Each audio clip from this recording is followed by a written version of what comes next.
we're rolling in. Okay, part 3. Is that something we created? You were saying? Right. And so therefore, even if it's all delusion, I'd rather live in the delusion of love. Oh, I see. Even if everything I just said is a construct, at least it's a happier one. Well, or like not a happy, but like send off the vibration of love rather than the vibration of fear. Send off the vibration of like, we, oh gosh, here we are. Like we're in this big open field. It's not raining. The temperature is really awesome. Just enough for me to wear a hat and gloves. I love it. It's so pretty perfect. sweet. And I'm not sneezing. Allergy season's high, but I'm not sneezing. It's great. Sidetracked. But here we are, and so I feel this vibration of, like I'm content, and yet there are people walking around, stomping around, angry, and they're giving off the vibration of angry, and for whatever legit reasons, and also constructed reasons based on whatever childhood program they got stuck in. So for example, like the placebo effect, right? Like the kids have been so kind, and I'll have a crystal or two around, like little rose quartz, and one I like pretty rocks, and they're so attainable, and we can attach an energy to that, or that it could vibrate at a certain level, and that could be completely the placebo effect of holding something, a talisman, that's like, when I hold this pink quartz rock, I feel calm, or it makes me feel more content in this moment, because I have this belief attached to that. So it could be placebo. Placebo, yeah. But it's working for you. Right, because the placebo is powerful. Science has shown. Placebo is powerful. What's the power of belief? Right, magic. Right. Yeah, belief is very powerful. Yeah, and so I ultimately I don't know, and whom I don't know, but I'd rather live in an all loving universe where there are no mistakes, and that we're all here as a gift to each other, to help each other grow, or as Ram Dass would say, we're all just walking each other home. And I know that someone who's been quote unquote horrible to me has given me the hugest gift of self-reflection and growth. With Adam, for example, the pain, but he's given me the biggest gift of growth in my life, not only with Sam and Hannah, but for reflection of who I am as a human being, because he said I was horrible, terrible things, and I had to really say, am I those horrible, terrible things? And I know, and so sometimes I wonder if he is actually like a spiritual angel that had decided to sacrifice his comfort on this planet, on this lifetime, to give me the gift, and Sam and Hannah for that matter, the gift of rising above the muck. And I don't know. I mean, ultimately, who knows? But that's how I'm going to look at it, because why not? Yeah. Why not, said in a really eloquent way.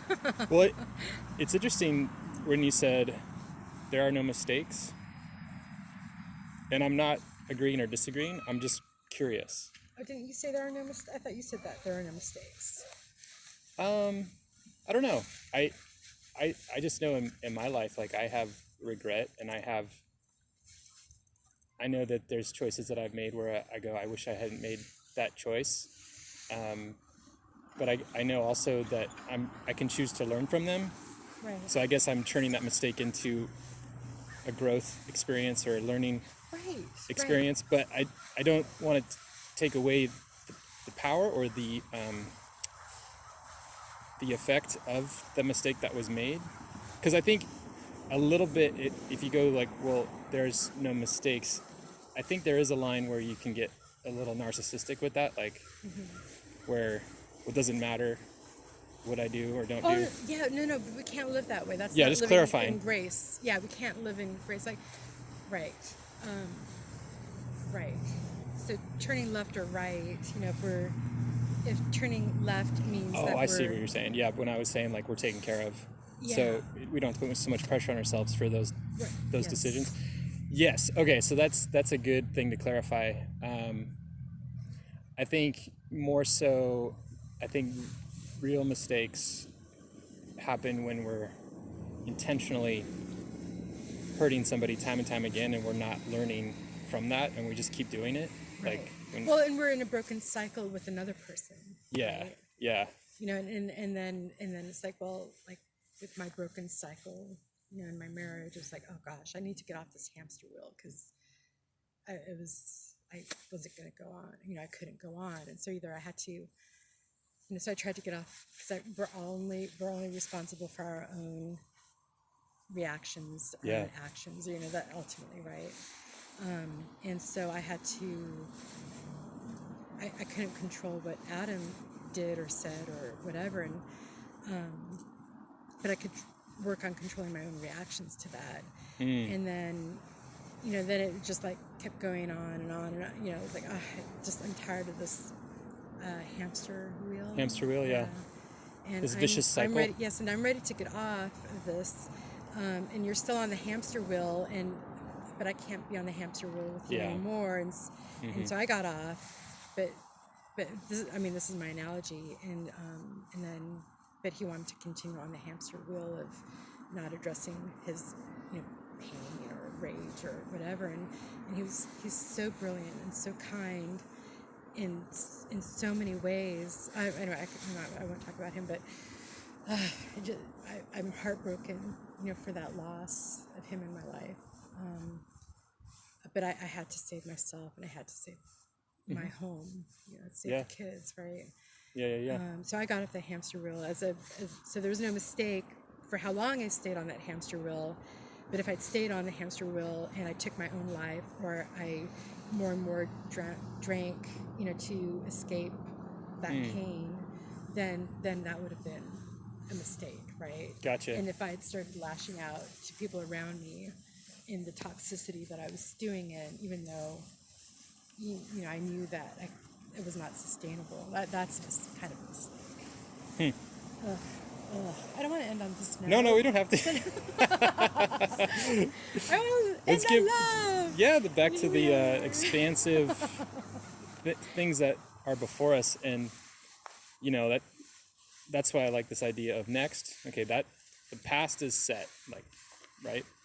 Right. So right. like that, there's no going back. Like we do that, right? And we think we can change the past. We can change our perception of the past. But I think the better choice is like, okay, what's here and what's ahead of me? That's where things get fun. Yeah. Oh yeah. It's like, absolutely. okay. So next, that's kind of my thing I say. When I start noticing I spiral, my thinking starts to spiral. Like, nope, next. Yeah. Oh, I love that. That's great. Yeah. Yeah, and that's absolute truth. Is we have the only power we have is over the next moment. Or what's that philosophy you were talking about, where Process theology. Yeah, process theology. Every 12th of a second, the best possible choice is given to us. Wow. And we can choose to participate in it, like going next, all right, now what? Or stay stagnant. Right. But even then, the best possible choice is always given every 12th of a second. Right. Like the kaleidoscope is constantly in process, constantly in motion. Right. And at any point we can chime into it. Right. Magic. Yeah, it's right here all the time. That the whole quantum physics and down what the bleep do we know, and creating our reality, and the past, like you were saying, the past is set, but with intent, with action, we can create our reality. Like, I'm not going to jump off a building and fly, not that kind of thing. That's basic physics is at work, I suppose. I mean, Jesus walked on water, right? But I think it's the participation. yeah. So that's where with process theology, God is the one constantly giving us the best choice, ahead of us. Warm, hot, cold. What's that game? Are you getting Hotter- colder? hotter, You're getting colder. yeah, yeah. Oh, you're getting warmer, Yeah. warmer. And then our choice it's- is to like dive into it. Yeah. Because like, I don't think we know enough to know the next best choice. But I think we're lured towards it, or it's Guided. guided, or like we're drawn. Is it our ego guiding us, or is it love? Yeah. Right, because like I notice like some choices I make out of fear, my ego, and other choices I'm like, oh, I'm so at peace with this choice. Thank you. Yeah. And that's gosh, maybe that's the ultimate way to live is, are we guided by love or guided by fear, fear? But I mean, ego is important, for safety's sake. But yeah, it's like it's a yes and another yes and. Yeah. But So, not associating with ego. I feel like it's a big thing, like disassociation, like realizing it's a tool, but it's not who you are. right. Yeah, and so every time, so I'm getting a little panicky, like I'm getting triggered by my own comfort or contentment. So I get triggered because like as soon as I'm like, oh, I'm in love, like in the state of love, like I feel calm, I'm at peace with my every moment. I'm grateful for the work I do. It's fulfilling. I breathe through it. I'm guided to, say the right thing or be the right way. Like just You're in the guided. flow of love. Yes, and then but not time after time after time. Some horrific thing happens that tests me. Yeah. I don't want to be tested anymore. I'm so tired. The I'm exhaustion of scared. the. Like, Well, that's the journey. That's the journey. Well, it's like the test of Eleanor. Come here. The test is, would I lose Eleanor? Like the test would someone I love be hurt. In how to remain in love if such a horrific injustice was done. I mean, there are injustices done everywhere, every day on this planet at this time. But they're, and for my realm, they're kind of out there. So how to, I don't want to have that ultimate lesson. It just makes my stomach hurt thinking about it. I don't want that ultimate lesson of remaining in love while being faced with a terrible loss. Well, I think you're desiring some amazing teachers, like Man's Search for Meaning. That guy who wrote that book. Frankl is his last name. In a concentration camp. Yeah. Or people that are POWs or in prison or whatever, and they still find peace. Yeah. So they are onto something. Right. It's acceptance of where we're at in the moment, what that looks like. The content.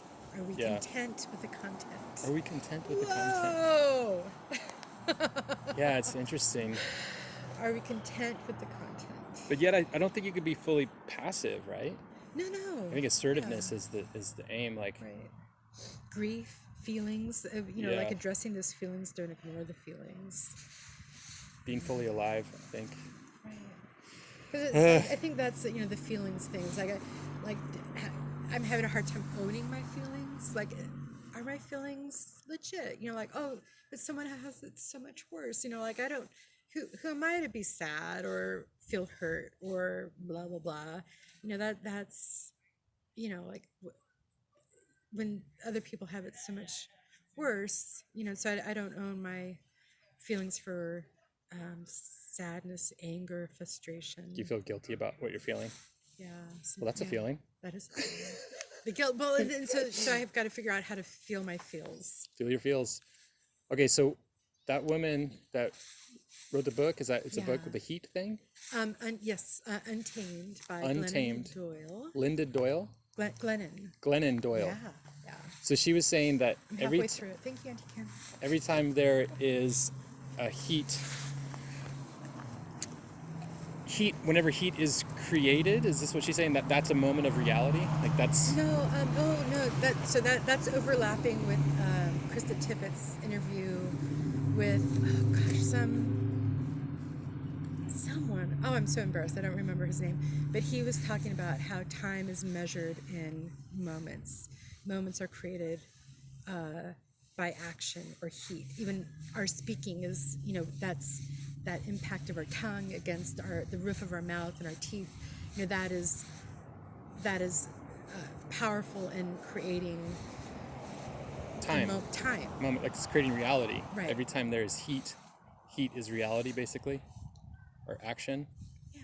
Movement. Yeah. I mean, that relates to process theology too. Like, when we're in movement, we're in process. When we're in full participation, we're in reality. And then the heat of Glennon Doyle is like, if you are faced with a decision and you meditate or you sink into embrace, like feeling that decision, does that decision create warmth, or does that decision create coldness? And so therefore you can ultimately be guided in your decisions by, does it create warmth within you? Yeah. Or That's so does cool. it create, that chill of unease? So what was the heat? Heat is time, or time is measured by heat. Who wrote that? Exactly. Who knows? It was someone that Krista Tippett. She's referencing. No, so I had listened to Krista Tippett on Tippett's on Being. Fantastic podcast. It's on. Okay. It's a radio show on OPB, but I never create the time at Sunday evening to listen to it. But you can get the podcast, of course. And so she's interviewing someone whose name I don't remember. Who talks about how time is measured in moments. I want to research that. Yeah, remember last week when we were sitting around the fire with Lulu and Jason, and Lulu was sharing how she had heard this interview, and she was kind of referencing another aspect of the interview, and I was like, oh, it overlapped with the part that I remembered. See, so many connections. Yeah. Okay, are we ready? I think we're good. Should we wrap it up? Bye. Oh, and Eleanor.